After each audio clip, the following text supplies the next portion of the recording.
आज हम शुरू करने जा रहे हैं चैप्टर नंबर 9 जिसका नाम है बल तथा गति के नियम। तो चलिए इसे शुरू करते हैं। देखिए, बल तथा गति के नियम पढ़ने से पहले हम जान चुके हैं पहले हम कि बल जो है वो क्या होता है। तो बल क्या होता है कि बल जिसके द्वारा किसी वस्तु की गति में परिवर्तन किया जा सकता है उसे हम बल कहते हैं। बल जो है वो दो प्रकार के होते हैं, एक होते हैं संतुलित बल और एक होते हैं असंतुलित बल। संतुलित बल वो बल होता है जिसमें क्या होता है कि किसी पिंड या किसी वस्तु के जब दोनों यदि ऐसा बल लगाया जाए उसके ऊपर कि बल भी लगे लेकिन उस वस्तु की गति ना हो, तो इस प्रकार का जो बल जो होता है उसे हम कहते हैं संतुलित बल। और असंतुलित बल इसके विपरीत, किसी वस्तु या पिंड के ऊपर ऐसा बल लगाया जाए जिससे उस वस्तु की गति होना प्रारंभ हो जाती है तो उसे हम कहते हैं असंतुलित बल। जैसे मैं आपको उदाहरण के माध्यम से बताऊं तो जैसे मान लीजिए कोई वस्तु है, उस वस्तु के ऊपर जो है बल इस प्रकार से लग रहा है कि उसके ऊपर एक तरफ लग रहा है, जैसे मैंने 5 न्यूटन बल का मात्रक न्यूटन होता है, ये हम जान चुके हैं पहले वाली कक्षाओं के अंदर। तो जैसे मान लीजिए कि इस वस्तु के ऊपर एक तरफ जो कितना बल लग रहा है 5 न्यूटन, और उसके बिल्कुल विपरीत जो है उस वस्तु के ऊपर एक और बल लग रहा है जो दूसरा भी कितना है 5 न्यूटन।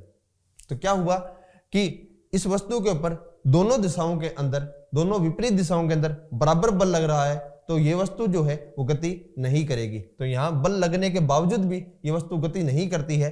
तो इस प्रकार का जो बल जब लगता है तो उसे हम क्या कहते हैं, उसे हम कहते हैं संतुलित बल। यदि मान लीजिए इसी के अंदर क्या होता कि एक वस्तु होती जिस वस्तु के ऊपर एक तरफ लग रहा होता 5 न्यूटन बल और दूसरी तरफ लग रहा होता उसमें 3 न्यूटन बल, तो क्या होता, तो नेट फोर्स जो है वो इस डायरेक्शन के अंदर कितना हो जाता 2 न्यूटन, और ये वस्तु जो है वो गति करना प्रारंभ कर देती। इस प्रकार का जो बल जो होता उसको हम क्या कहते हैं, उसको हम कहते हैं असंतुलित बल। तो ये होते हैं संतुलित बल और असंतुलित बल।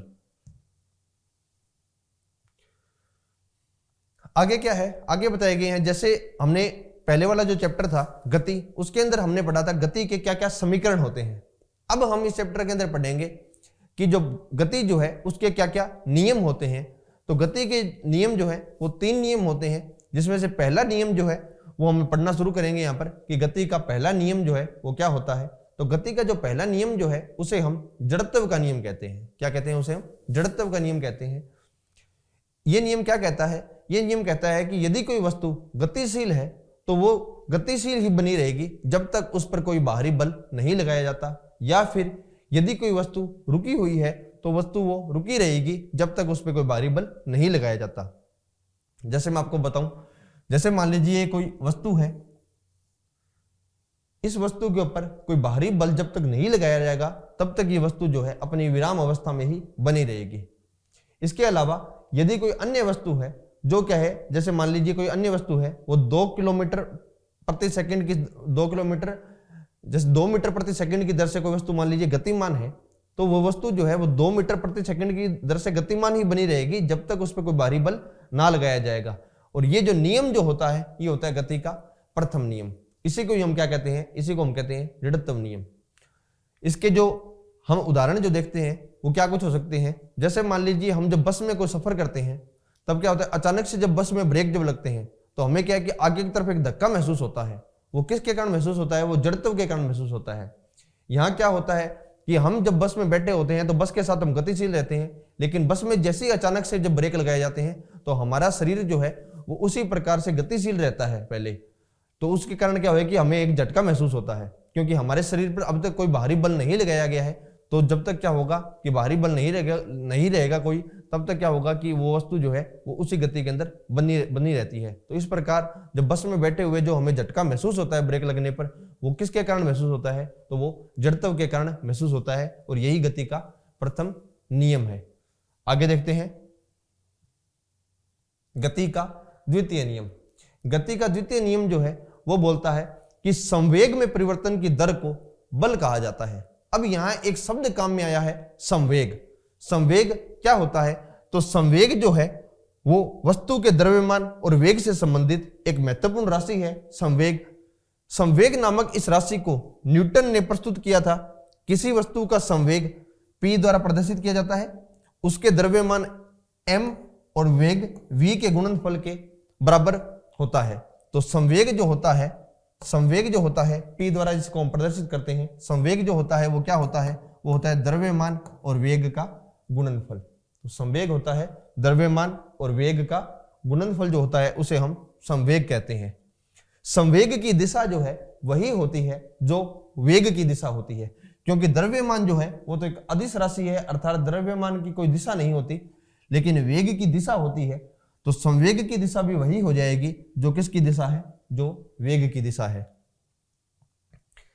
संवेग की और आगे मैंने आपको क्या बताया कि जो नियम जो है द्वितीय नियम, वो द्वितीय नियम क्या कहता है, वो द्वितीय नियम कहता है कि संवेग में परिवर्तन की जो दर जो होती है, क्या संवेग में परिवर्तन की दर जो होती है उसे बल कहा जाता है। तो चलिए देखते हैं कि संवेग में परिवर्तन करने से किस प्रकार से हमें बल मिलता है। जैसे संवेग जो है वो लिखा गया है कितना, mv, ये लिखा गया है संवेग। क्या परिभाषा है, संवेग में परिवर्तन की दर। तो चलिए इसमें परिवर्तन करते हैं, परिवर्तन की दर जो होती है उस समय हम नीचे क्या लगा देते हैं, t। और हम जानते हैं कि v/t जो होता है, वेग में परिवर्तन की दर जो होती है वो क्या होता है, वेग में परिवर्तन की दर को हम कहते हैं क्या, त्वरण। तो v/t जो है वो हो जाएगा एक्सीलरेशन a। तो मतलब जो बल जो होगा वो बराबर कितना हो जाएगा, F बराबर ma, जिसे हम क्या बोल सकते हैं, संवेग में परिवर्तन की दर। यही होता है गति का द्वितीय नियम, जो ये बताता है कि जो बल जो होता है वो किसके बराबर होता है, बल बराबर होता है द्रव्यमान और त्वरण के गुणनफल के बराबर जो है बल होता है। ये था आपका गति का द्वितीय नियम। आगे देखते हैं गति का तृतीय नियम। गति का जो तृतीय नियम जो है इसे हम क्रिया प्रतिक्रिया का नियम भी कहते हैं। यह नियम क्या बोलता है, यह नियम कहता है किसी भी क्रिया के लिए ठीक उसके समान किंतु विपरीत दिशा में प्रतिक्रिया होती है। क्रिया और प्रतिक्रिया बल सदैव दो अलग अलग वस्तुओं पर एक साथ कार्य करते हैं। क्रिया और प्रतिक्रिया बल मान में हमेशा समान होते हैं, फिर भी यह बल एक समान परिमाण के त्वरण उत्पन्न नहीं कर सकते। ऐसा इसलिए होता है क्योंकि प्रत्येक बल अलग अलग द्रव्यमान की वस्तुओं पर कार्य करते हैं। ये जो लिखा गया है उसको मैं एक आपको उदाहरण के माध्यम से समझाता हूं। जैसे कि जब क्या होता है कि किसी बंदूक से कोई गोली जब छोड़ी जाती है तो उस समय क्या होता है कि उस बंदूक से अंदर कोई स्प्रिंग लगा रहता है, वो क्या करता है कि उस गोली के ऊपर क्या करता है, बल लगाता है, उस पर क्रिया करता है।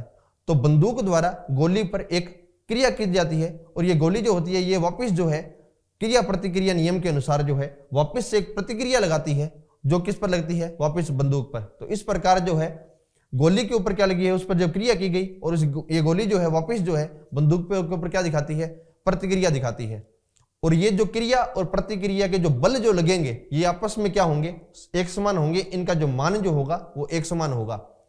और हम जानते हैं कि बल जो होता है वो क्या होता है, बल होता है F बराबर ma। और यहां ये बताया गया है कि बल जो है वो दोनों का क्या होगा, एक समान होगा। अर्थात F जो है वो दोनों का क्या होगा, एक समान होगा। अब F जो है वो एक समान रहना है और हम जानते हैं कि जो गोली और जो बंदूक जो होगी उसका जो द्रव्यमान जो होगा वो एक समान नहीं होता। गोली जो है वो वजन में हल्की होगी और बंदूक जो है वजन में भारी होगी। तो एक का द्रव्यमान जो है वो ज्यादा होगा और दूसरे का द्रव्यमान जो है कम होगा। गोली का द्रव्यमान जो है वो कम होगा और बंदूक का द्रव्यमान जो है वो ज्यादा होगा। यदि क्या है कि गोली का द्रव्यमान जो है वो क्या है, यदि ज्यादा है, जैसे मैं आपको यहां लिखूं भी कि बल जो है वो दोनों का बराबर होना है, तो बल यदि दोनों का बराबर होना है तो जैसे मान लीजिए गोली का द्रव्यमान जो है वो कितना है, mg, और उसका जो त्वरण जो है वो है ag, और जो बंदूक जो है उसका जो द्रव्यमान जो है वो है mb, और उसका जो त्वरण जो है वो है ab। और हम जानते हैं कि दोनों का जो क्रिया प्रतिक्रिया बल जो है वो दोनों क्या होंगे, समान होंगे, अर्थात ये दोनों होने चाहिए बराबर। और हम जानते हैं कि जो mg जो होता है, गोली का जो द्रव्यमान जो होता है वो कम होता है किसकी तुलना में, बंदूक के द्रव्यमान की तुलना में।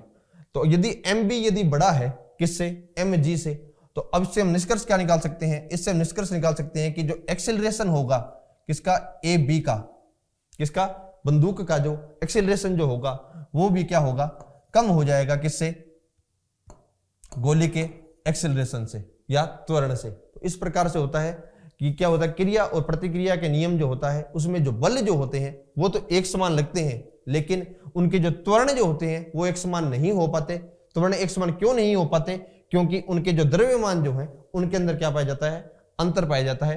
तो ये होता है आपका क्रिया प्रतिक्रिया का नियम। यही आपको उदाहरण के माध्यम से बताया गया है। जैसे बंदूक से गोली छोड़ने की अवस्था में बंदूक द्वारा गोली पर आगे की ओर एक बल निरूपित होता है, गोली भी बंदूक पर एक समान परंतु विपरीत दिशा के अंदर बल लगाती है, तो उस बल का मान जो है वो बराबर रहेगा, लेकिन उनकी जो दिशा जो होगी वो विपरीत होगी। आगे देखते हैं संवेग संरक्षण। हमने पहले पढ़ा द्वितीय नियम के अंदर कि संवेग क्या होता है। यहां हम एक नियम पढ़ेंगे, जो एक नियम है संवेग संरक्षण का नियम, कि संवेग जो है वो संरक्षित रहता है। क्या नियम है ये नियम कहता है कि यदि कोई वस्तु जो है उस पर यदि कोई बाहरी बल नहीं लगाया जाता तो उसका जो वेग जो है वो संरक्षित रहता है। जैसे मैं आपको उदाहरण के माध्यम से बताऊं तो जैसे क्या है कि दो गेंद ले लीजिए, और इन दो गेंद की जब टक्कर जब होती है, इन दो गेंद की जब टक्कर जब होती है तो उसमें क्या है कि जो बाहरी बल नेट फोर्स जो होता है उसके ऊपर, कुल बल जो होता है वो उसके अंदर जीरो लगता है, क्योंकि ये जितना इसके ऊपर बल लगाएगी उतना ही बल प्रतिक्रिया द्वारा वापस ये बल इसके ऊपर लगा देती है। तो नेट बल जो होता है, कुल बल जो होता है वो कितना आता है, वो शून्य निकल करके आता है। तो ऐसी स्थिति के अंदर जो है वो संवेग जो है इनका संरक्षित रहता है। और जिसको इसकी इक्वेशन जो है, इसकी समीकरण जो है संवेग संरक्षण की, हम किस प्रकार से लिख सकते हैं उसको हम देखते हैं। जैसे मान लीजिए कि ये कोई गेंद है जो है जिसका नाम है A, और एक गेंद और है जिसका नाम है B। ये गेंद जो है टक्कर से पहले किसी UA वेग से चल रही है, और ये B गेंद जो है वो भी किसी टक्कर से पहले UB वेग से चल रही है। और टक्कर होने के बाद में जो A गेंद जो है उसका वेग मान लीजिए, उसका वेग हो जाता है VA, और टक्कर के बाद जो है जो B गेंद है उसका जो वेग है वो हो जाता है VB। और हम जानते हैं जो संवेग जो होता है वो होता है द्रव्यमान गुणा वेग। तो यहां टक्कर से पहले जो संवेग होगा, टक्कर के बाद में भी संवेग जो है वो बराबर रहेगा। यही क्या है संवेग संरक्षण का नियम है कि किसी भी जब किसी गेंदों के ऊपर कोई बाहरी बल कार्य नहीं करता, क्योंकि यहां पर जो क्रिया प्रतिक्रिया का बल लगेगा वो क्या कर देगा, कुल बल जो होगा, नेट फोर्स जो होगा उसको जीरो कर देगा, क्योंकि जितनी क्रिया होगी उतनी ही प्रतिक्रिया हो जाएगी, लेकिन विपरीत दिशा में हो जाएगी। तो दोनों गेंदों पर कुल संवेग बदलता नहीं है, या कुल संवेग जो है संरक्षित रहता है। तो हम यहाँ संवेग संरक्षण की समीकरण लिखेंगे तो वो क्या लिखी जाएगी कि टक्कर से पहले का संवेग बराबर होगा टक्कर की बाद के संवेग के। तो टक्कर से पहले का संवेग बराबर हो जाएगा टक्कर की बाद का संवेग।